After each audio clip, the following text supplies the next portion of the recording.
ಓಂ ಗಂಗಣಪತಯೇ ನಮಃ. ಶ್ರೀ ಗುರುಭ್ಯೋ ನಮಃ. ಹರಿ ಓಂ. ನಮಸ್ಕಾರ.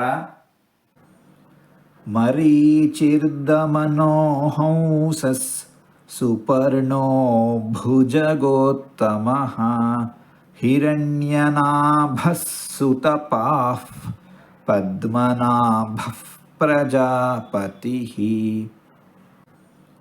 ಮರೀಚಿರ್ದಮನೋ ಹಂಸಸ್ ಸುಪರ್ಣೋ ಭುಜಗೋತ್ತಮಃ ಹಿರಣ್ಯನಾಭಃ ಸುತಪಾಃ ಪದ್ಮನಾಭಃ ಪ್ರಜಾಪತಿಃ.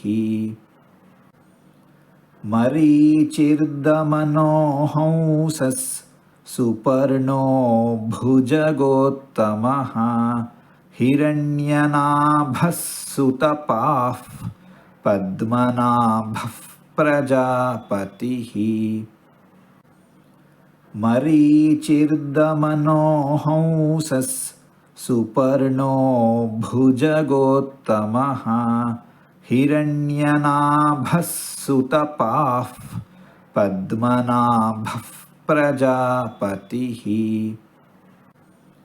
ಮರೀಚಿರ್ದಮನೋ ಹಂಸಸ್ ಸುಪರ್ಣೋ ಭುಜಗೋತ್ತಮಃ ಹಿರಣ್ಯನಾಭಃ ಸುತಪಾಃ ಪದ್ಮನಾಭಃ ಪ್ರಜಾಪತಿಃ. ಹೀಗೆ 4 ತೊದಲು ಮಾತುಗಳನ್ನು ಆಡಿದ್ದೇನೆ.